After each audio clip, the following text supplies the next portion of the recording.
के दौरे का 24 घंटे में ही दिख गया असर। कनाडा ने खालिस्तानियों पर उगल दिया सच।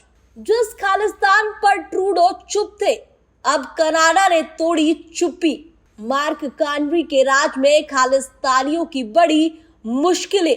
अब खालिस्तानी साजिशों का होगा खुला पर्दाफाश। प्रधानमंत्री नरेंद्र मोदी का 17 जून को हुआ कनाडा दौरा भले ही सिर्फ 23 घंटे का रहा हो, लेकिन इसके राजनीतिक और कूटनीतिक मायने बहुत बड़े हैं। साल 2015 के बाद ये उनका पहला कनाडा दौरा था और इसने भारत कनाडा संबंधों को एक नई दिशा देने का काम किया। पीएम मोदी ने कनाडा के नए प्रधानमंत्री मार्क कार्नी से मुलाकात की। इस मुलाकात में दोनों देशों के बीच उच्चायुक्तों की नियुक्ति, रुकी हुई व्यापार वार्ता की बहाली और तकनीक, डिजिटल ट्रांजिशन, खाद्य सुरक्षा और क्रिटिकल मिनरल्स जैसे क्षेत्रों में सहयोग पर सहमति बनी। यह भारत और कनाडा के रिश्तों में लंबे समय से जमी बर्फ के पिघलने का संकेत है। इस दौरे के ठीक 24 घंटे बाद एक बड़ा घटनाक्रम सामने आया। कनाडा की शीर्ष खुफिया एजेंसी CSIS यानी कनाडाई सुरक्षा खुफिया सेवा ने पहली बार सार्वजनिक रूप से माना कि खालिस्तानी तत्व देश की राष्ट्र सुरक्षा के लिए खतरा है। ये वही खालिस्तानी है जिनकी वजह से पूर्व प्रधानमंत्री जस्टिन ट्रूडो के कार्यकाल में भारत कनाडा संबंधों में खटास आ गई थी।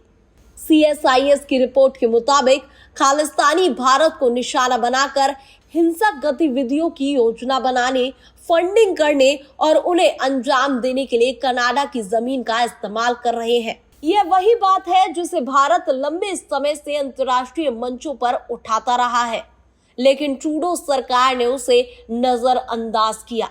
अब जब मार्क कार्नी सत्ता में आए हैं, कनाडा का रुख बदला है। उन्होंने प्रधानमंत्री मोदी से हरदीप सिंह निज्जर की हत्या के मामले में भी चर्चा की और स्पष्ट किया कि ये मामला अभी न्यायालय में विचाराधीन है, इसलिए इसे लेकर सतर्क रहना जरूरी है। लेकिन उन्होंने ये भी स्वीकारा कि कानून परिवर्तन एजेंसियों के बीच प्रत्यक्ष सहयोग की आवश्यकता है। खालिस्तानियों के खिलाफ कनाडा में प्रोजेक्ट पैलेस्टीन नामक अभियान भी चलाया जा रहा है, जिसमें एक बड़े ड्रग और आतंकी नेटवर्क का भंडाफोड़ भी हुआ। यह नेटवर्क अमेरिका कनाडा के ट्रैकिंग रूट और मैक्सिकन ड्रग कार्टेल के जरिए भारत विरोधी गतिविधियों के लिए पैसा जुटा रहा था। कुल मिलाकर पीएम मोदी का यह दौरा सिर्फ एक कूटनीतिक यात्रा नहीं थी, बल्कि इससे दोनों देशों के रिश्तों में आई दरार को भरने की कोशिश भी थी। खालिस्तान के मुद्दे पर कनाडा की स्वीकारोक्ति और एक नए पीएम मार्क कार्नी का सहयोगी रुख भारत के लिए एक बड़ी कूटनीतिक जीत मानी जा रही है।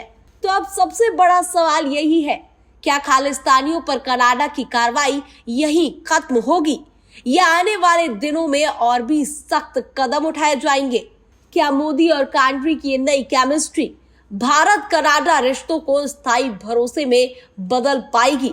खेल अब शुरू हुआ है, आगे क्या होगा सबकी नजरें उसी पर टिकी है। Bureau report, TV7 Bharat.